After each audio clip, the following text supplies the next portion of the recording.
Hey, what's going on, everybody? Welcome back to the channel. Today in this episode, we're going to talk about a bait that has made me a lot of money in recent years. And it's actually a bait that I use this category of bait design for many years, and I didn't really like this particular bait that much when I was first introduced to it. But over time, it has been so undeniable as far as its fish catching ability and it's just overall attractiveness to the fish that now it's my absolute favorite within the category. So we're going to be talking about that, and it's relevant because we just got back from Lake Eufaula, the first Bassmaster Open, and the majority of the fish that I caught were on this bait right here. So let's go ahead and dive right into it. That bait that I'm talking about is, of course, the Z-Man Palmetto BugZ. This bait right here, and I'll show you a nice close-up. This bait right here is a killer beaver-style bait. So there's a lot of different beaver-style baits, as we call them, that are designed as nice, streamlined, flipping and pitching baits, good for pitching around hard cover such as wood or bushes, or vegetation. It's a very, very versatile type of creature bait.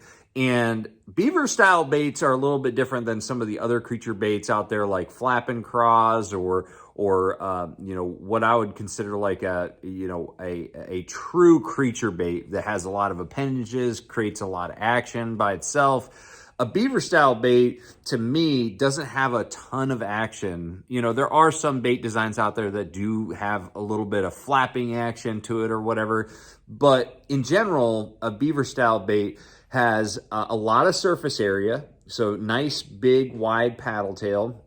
Some of them don't have as wide of a paddle tail as the Palmetto BugZ. But they don't have any like curly appendages or anything that really flaps. I have seen some that do have some inherent action in them, but really, to me, the beaver style bait is defined by its lack of action and more of that kind of like horizontal glide that you get on the fall with a lot of these baits. And that kind of brings me into the reason why at first when I was introduced to the Palmetto BugZ, I didn't really like it as much right off the bat. I thought it was just kind of, an average design. And the reason for that was I was so used to fishing beaver style baits that would kind of guarantee a nice subtle a glide to it, that I thought because that it had such a wide paddle tail to it that got really, really narrow, as opposed to like more of a seamless transition where it's kind of wider throughout, from the body to the tail. That style of bait that's a little bit more consistent as far as width from body to tail, I think has more of a horizontal glide to it. And I figure that this one probably just wouldn't have that nice, nice glide that I'm looking for. And I ended up starting to fish this bait because I really started to use Elastec baits about 10 years ago and really started to see the benefits in them. And so I started giving this a little bit of time on the water.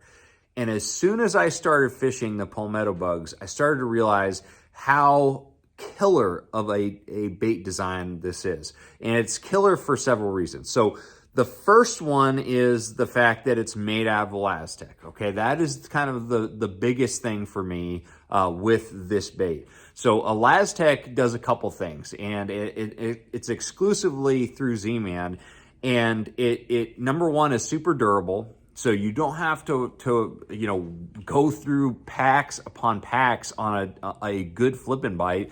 In fact, during this last Eufaula tournament, I think the first day I maybe used 2 different baits.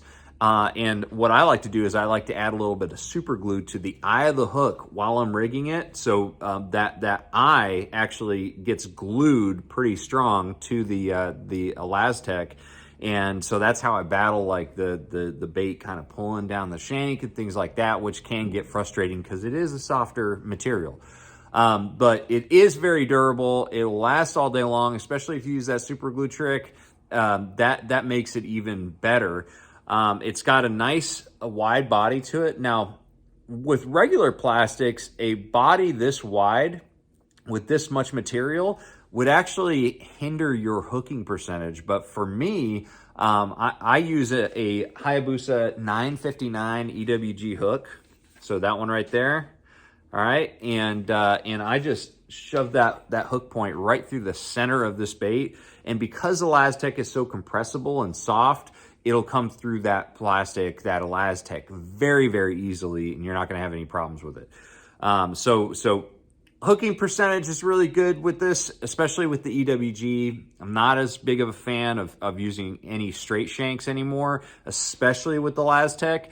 And then the final thing that the ElaZtech really does for this bait is the fact that it's buoyant. And I think that is the main attraction to this particular bait, is the fact that as opposed to other beaver style baits that, yeah, they may have a little bit more of a defined horizontal glide to them, but when they hit the bottom, they pretty much are just a limp noodle. They just lay down on the bottom and they just sit there. They're nothing special. But when this bait hits the bottom, there's so much buoyancy in this tail and the body throughout that it literally just sticks straight up in the water column. Pickwick last year, great example of when I was fishing for spawning fish around cypress trees. I'd pitch the palmetto bugs to the base of these cypress trees, and I'm positive that the fact that this would, every time I'd move it, the tail would stick straight up in front of those spawning fish's face. I think that was the main reason why I got so many more bites on this bait. So the overall buoyancy, putting that big beaver paddle style tail right in their face as you're just slowly dragging it on the bottom, I think that is a really, really big deal. And then there's also good salt content in the palmetto bugs, but there's always those baits out there that, for whatever reason, they may look very similar in design to other baits on the market, but they just happen to catch way more fish. And the palmetto bugs is definitely up there. So let's talk about some of the colors that I really love in this, with this bait. Now, I use all the different colors that they have, minus, one or two. I think they make a couple that I don't generally use that much. But this one right here, let's talk about this one, because this one's my absolute favorite. This is Bama Bug, okay? So it's kind of a mix of green pumpkin and June bug. And this has by far become my favorite color. When I have somewhat stained water or low visibility situations, this is just such a great color. It covers a lot of different bases, checks a lot of boxes as far as, what I'm trying to imitate. And let's see if I can remember some of the tournaments I've made some good money on.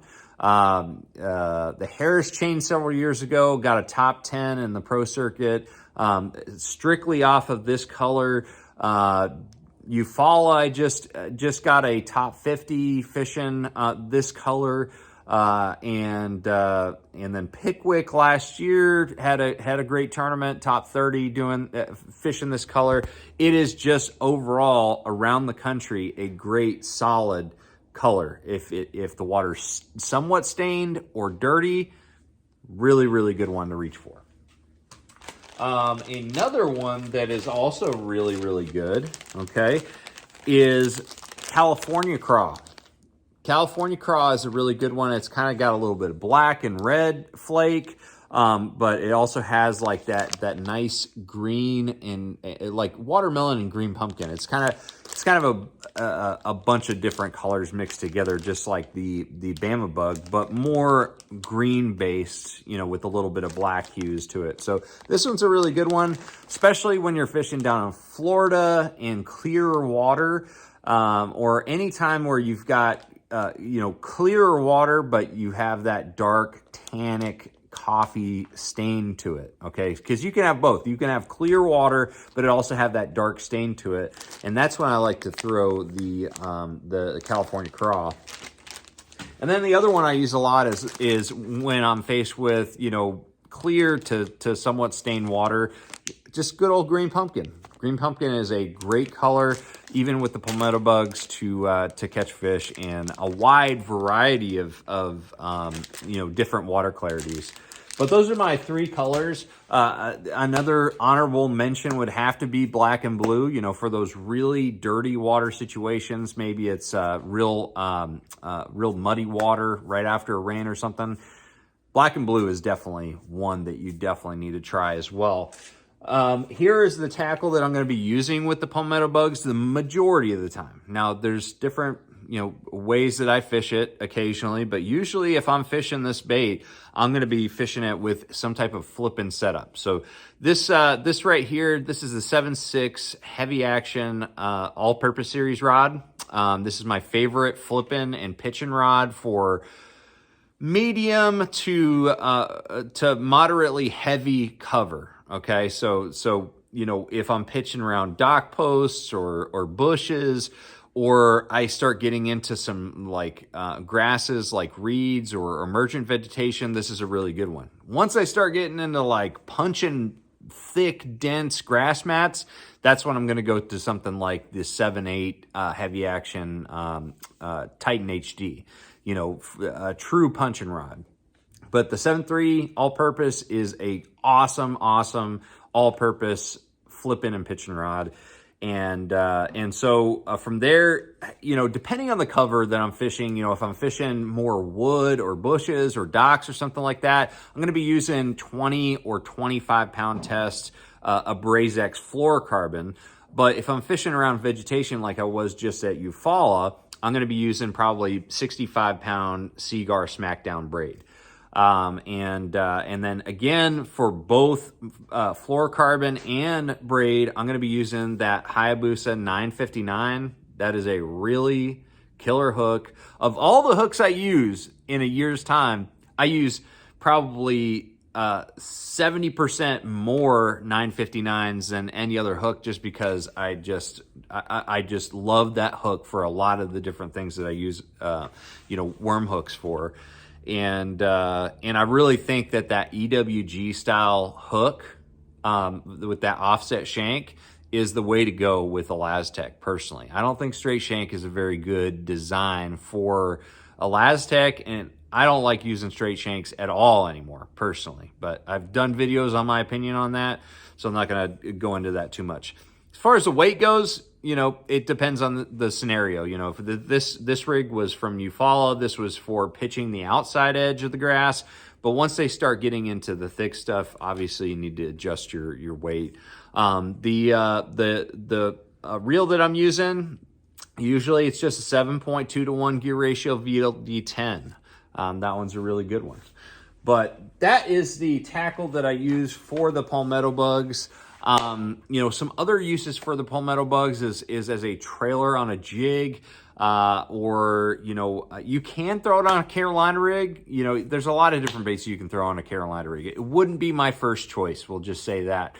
But primarily, if you're looking for a bait that doesn't have a lot of inherent action, but really does appeal to a lot of fish and big fish, especially during the anywhere from the spawn through the colder months, so like the spawn and pre-spawn, that's when I love to fish the palmetto bugs exclusively.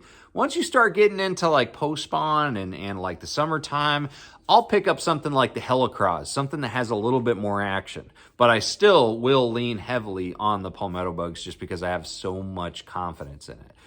But anyways, guys, let me know what you think. If you guys haven't tried the palmetto bugs before, I really think that you should give it a shot.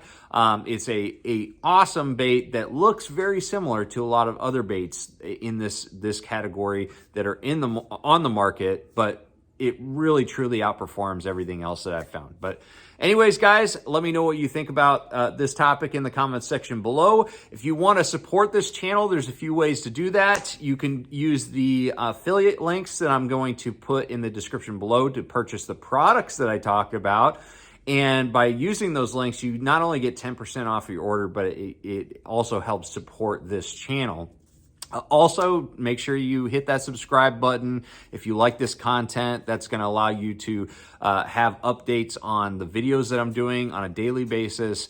And finally, make sure that you drop a comment below and ask questions. I love doing videos based on your questions. And so the more questions I get, the more content ideas I have, and it makes it a whole lot easier for me. But anyways, guys, thanks for watching. I'm going to see you out on the water.